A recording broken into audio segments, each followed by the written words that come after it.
TVC Esporte de volta, junto com a TV Alego, com a RBC AM 1270 e também com a RBC FM 90,1. Obrigada pela companhia de todo mundo com a gente. Lembrando também das nossas redes sociais. Você pode acompanhar a TV Brasil Central no YouTube, também no Instagram, no Facebook, no Twitter, enfim, todas as plataformas digitais disponíveis para você estar sempre ligado aqui na nossa programação. E a gente agora vai falar do Atlético Goianiense. O Dragão pecou na eficiência e acabou sendo derrotado pelo Coritiba lá no estádio Couto Pereira, e a gente mostra agora para você. O Coritiba foi certeiro já na primeira investida. Giovanni Augusto avançou com liberdade e passou para Matheus Galdesani, dentro da área, bater rasteiro e abrir o placar, 1-0. O Dragão respondeu quando Natanael cruzou da esquerda, Matheus Vargas cabeceou no alto e Wilson fez grande defesa, mandando para escanteio.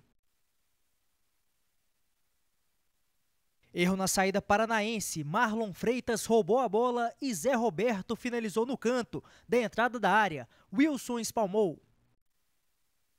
Na última oportunidade do primeiro tempo, Matheus Galdesani soltou uma bomba da intermediária e carimbou o travessão rubro-negro.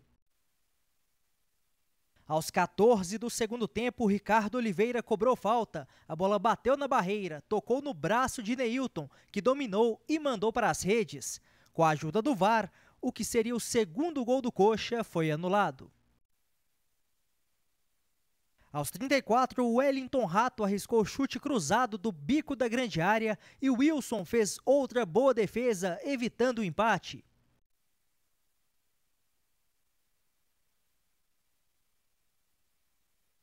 Aos 49, cruzamento da esquerda, Dudu caiu e Zé Roberto rolou para o Wellington Rato bater colocado e carimbar o travessão. Terminou Coritiba 1, Atlético 0.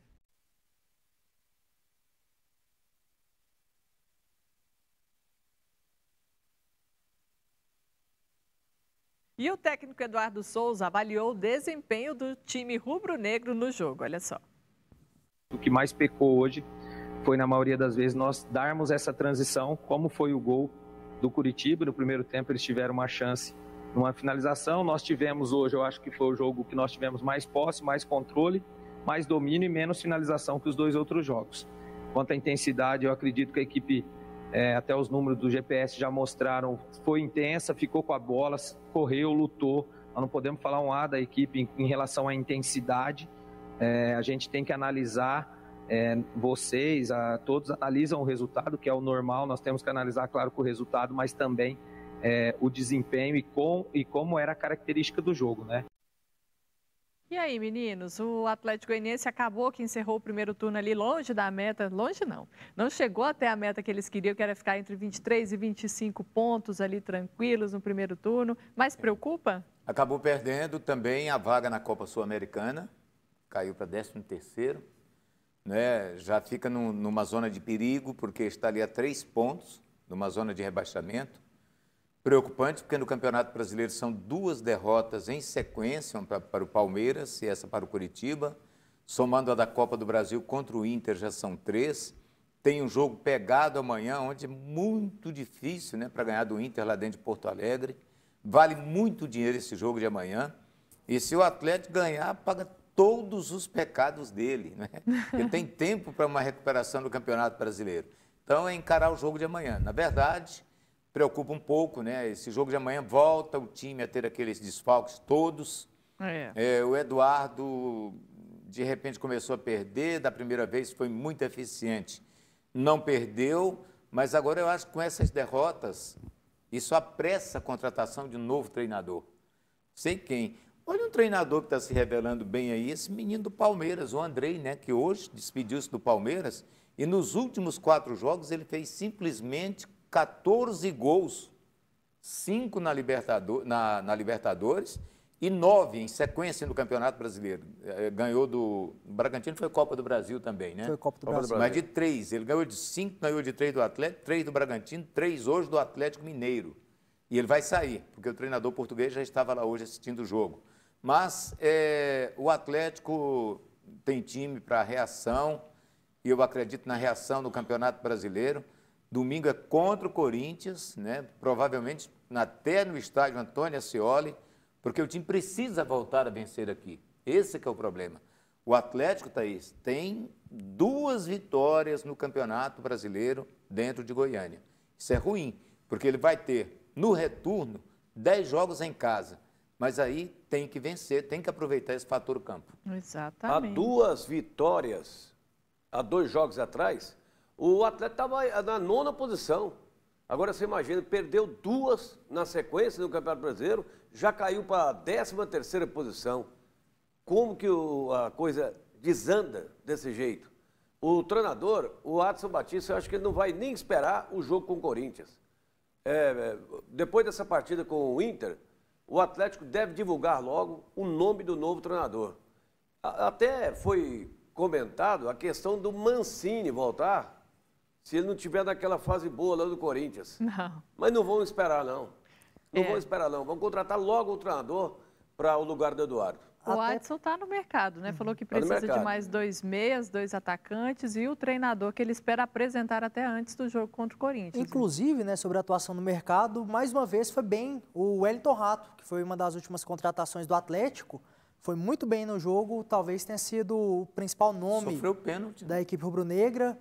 Pois é, o Wellington Rato foi bem, acertou bola no travessão no finalzinho, então teve uma boa participação o meia que veio do Ferroviário, mas me preocupou porque o Atlético nesse jogo de sábado não conseguiu produzir muito. Teve aquele falso domínio, muita posse de bola, mas de forma improdutiva.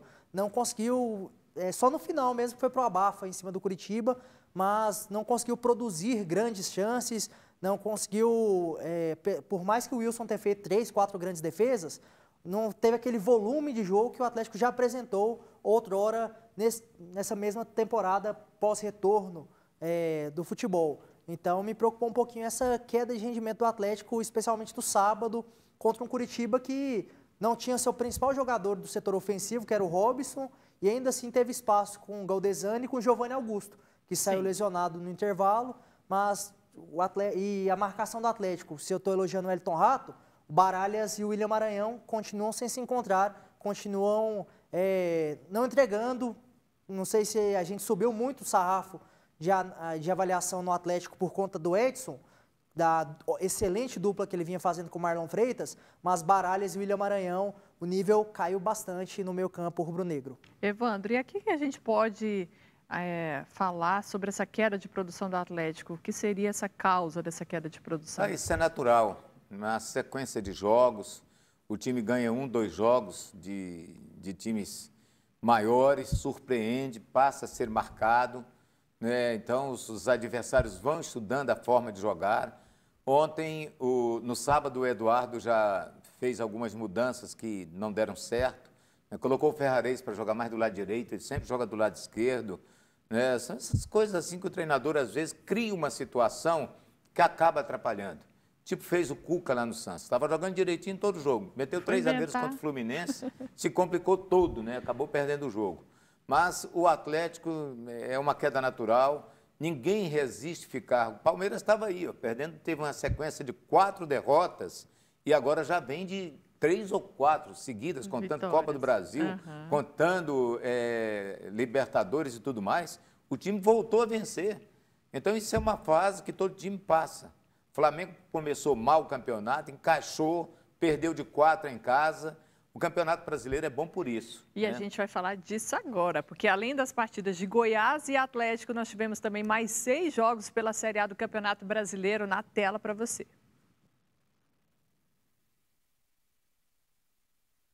A gente começa vendo no sábado, na Neoquímica Arena, o Corinthians bateu o líder internacional, boa jogada do Casares, pela direita, deu chapéu no zagueiro, cruzou e o Matheus Davó não estava sendo aproveitado, pegou de primeira 1-0 Corinthians.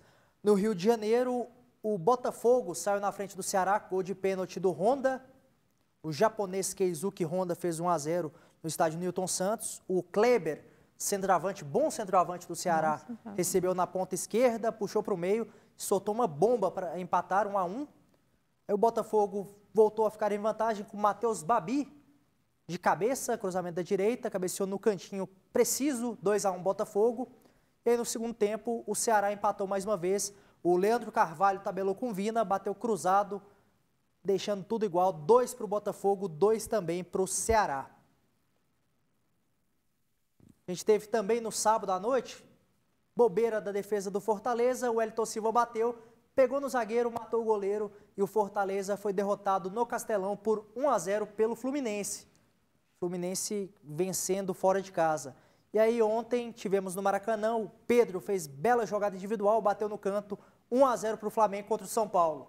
Em um jogo que teve muitas surpresas, digamos assim. O Flamengo parou por aí e começou o São Paulo. Aí o São Paulo começou com empate com o Tietê, pegou a sobra, entrou na área, bateu no alto, belo chute, 1-1 Flamengo e São Paulo, com 17 minutos do primeiro tempo. Aí brilhou a estrela de um goleiro vestido de rosa. Bruno Henrique cobrou o pênalti, Thiago Volpe defendeu. E ainda no primeiro tempo, São Paulo conseguiu a virada, cruzamento. O Brenner aproveitou a sobra na área, fuzilou com o pé esquerdo, 2-1 para o tricolor paulista. De pênalti, Reinaldo fez o terceiro do São Paulo no segundo tempo. Aí, outro pênalti para o Flamengo. Mudou o batedor, mas a história se repetiu. Dessa vez o Pedro chutou, o Thiago Volpe defendeu o segundo pênalti. Volpe pegou 2 pênaltis e ainda deu uma assistência, lançou para o Luciano, entrou na área e bateu rasteiro. 4-1 para o São Paulo sobre o Flamengo no Maracanã. Quem escalou o Volpe no Cartola? Se deu muito bem, né? Muito bem, né?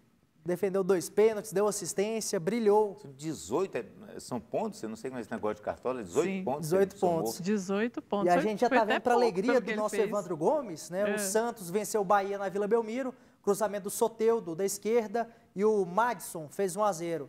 Aí o segundo foi sempre dele, né? Marinho, todo jogo marca um gol, recebeu na área, bateu forte no alto, 2-0. Frieza ele tem, né? O Bahia descontou, com o Nino Paraíba fez jogada, cruzou e o Daniel pegou de primeira. 2-1 para o Santos contra o Bahia. E ainda no primeiro tempo, todos os gols no primeiro tempo, o Jobson cobrou falta, o Douglas, goleirão, não conseguiu segurar e o Santos venceu por 3-1. Lembrando que a gente teve ontem, Thaís, também o Sport vencendo o Atlético Paranaense por 1-0 na Ilha do Retiro, gol do Thiago Neves. E hoje, mais cedo, jogo às 5 da tarde, o Palmeiras venceu o Atlético Mineiro por 3-0. Os líderes todos foram derrotados. Vamos ver como é que está a tabela de classificação após as partidas para a gente comentar. Primeiro lugar, o Internacional com 35 pontos. O Flamengo estacionou na segunda colocação também com 35. Em terceiro lugar, o Atlético Mineiro com 32. Em quarto, o Fluminense com 32. São Paulo está na quinta colocação com 30 pontos. Mesma pontuação do Santos, que está em sexto lugar. Em sétimo lugar, o Palmeiras com 25. Em oitavo, o Sport com 24. Fortaleza com 24. Corinthians com 24. Grêmio com 24. É o bloco do 24 pontos ali, ó, do oitavo colocado até o 11º. Em 12º, a gente tem o Ceará com 23 pontos. Em 13º, o Atlético Goianiense com 22. Em 14º, Botafogo, que tem 20. Em 15º, Bahia com 19. Em 16º, Vasco com 19. Mesma pontuação do Curitiba, que abre a zona do rebaixamento com 19 pontos, que também tem a mesma pontuação do Bragantino, na 18ª colocação. Na vice-lanterna, a gente tem o Atlético Paranaense com 16 pontos e na lanterna o Goiás com 12 pontos. É só corrigir ali, o Palmeiras pulou para 28 ao invés de 25 com a vitória de hoje. Com a vitória de agora, né? Foi para 28 pontos, encostou no Santos. Só isso que muda ali. É, fase boa do São Paulo e do Fluminense, hein, que estão subindo. Exato. O São Paulo com 2 jogos a menos ainda, né? Tem. O São Paulo tem Goiás. 3. São Paulo tem 3 jogos ainda. Ele está com 16 jogos, tem 3 jogos para fazer. Acho que é isso. O detalhe, o São Paulo, ele teve 5 pênaltis marcados contra ele, nenhum entrou. O Bragantino errou 2, eu não estou lembrado contra quem foi o outro, né? E o Flamengo, o goleiro, pegou os 2. Tá vendo? Então, o São Paulo, em 5 pênaltis que teve marcados contra ele, nenhum entrou. Tá tendo sorte. E é isso mesmo que o Evandro lembrou. O São Paulo tem 16 jogos apenas. Sim. Faltam 3 partidas para o time do Fernando Diniz. Vai Se brigar, jogasse agora, é o único brigar time que depende dele para ser o campeão do turno, né? Aí, o que o Goiás vai pegar aí no sábado, hein? São Paulo joga no meio da esse semana é um jogo ainda. bom de ganhar, porque São o São Paulo Paulo, joga no meio da se os semana. jogadores entram ali pisando em ovos, vem de goleada para cima do... Eu sei que o São Paulo é muito superior ao time do Goiás hoje, Mas tem tantas surpresas no futebol que você não pode duvidar de nada. Né? Uma das vitórias do Goiás foi contra o líder, né? O Internacional. Sim. E tomara que essa surpresa aconteça no sábado. Não é não, Thaís? Né? Com você lá, né? Na torcida. E a gente avaliando ali o final desse primeiro turno, ali na classificação, alguém decepcionou ali? Vocês se surpreenderam com algum time? Um time que surpreende nesse campeonato, sem dúvida nenhuma, é o Fluminense. O Fluminense tem um time que, estrelas, tem 3. Um que não joga, que é banco, que é o Ganso. Tem 2 que jogam, um não está marcando os gols. E o outro faz tudo dentro do Fluminense, mas que não tem jogado, que está machucado. Nenê, Fred e Ganso. O resto, ou o que sobra, são meninos. Que estão segurando a onda. São moleques que estão jogando barbaridade, sob as ordens de um treinador que vai se constituindo aí um dos melhores, né, o Odair Hellmann, fazendo um trabalho espetacular no time do Fluminense. Eu tenho que fazer um elogio para o meu Santos Futebol Clube também, que diante de tantos e tantos problemas financeiros, sem poder contratar, fazendo vaquinha com torcida para poder pagar salário de jogador, com seu principal jogador ali, um dos principais, sem poder jogar, Operado Sanches. Né? Marinho já não vai jogar contra o Bragantino, 3º cartão amarelo. Soteldo ficou alguns jogos fora, seleção da Venezuela. O Veríssimo, Lucas Veríssimo, vários jogos fora por contusão. O Santos está colocando um menino de 15 anos de idade para jogar. É um recorde, né? Acho que só o Coutinho jogou com alguns dias, menos do que esse que está jogando agora. E outros ali de 17, 18 anos de idade. Não tem dinheiro, está apelando para a molecada. E o Santos, num 6º lugar honroso, com todos os problemas, devendo todo mundo, mas jogando bola. Está usando aquela filosofia que usou quando o Leão chegou lá no Santos, pegou os meninos da Vila e saiu colocando os meninos tudo para jogar e montou aquele timaço no Santos. Thaís, já vi que você sinalizou para a gente estar encerrando o bloco, mas abraçando também o Jânio José da Silva, Jânio José, do Jornal Popular, que lembrou também que o Evandro citou da nossa classificação. O Palmeiras venceu há pouco, foi para 28 pontos e entra na briga pelo título ou Libertadores. Mandando um abraço para a gente, está sempre ligado. Abração para o Jânio, gente da melhor qualidade. Jânio, beijo para você. Fica com a gente aí que a gente volta para o último bloco daqui a pouquinho.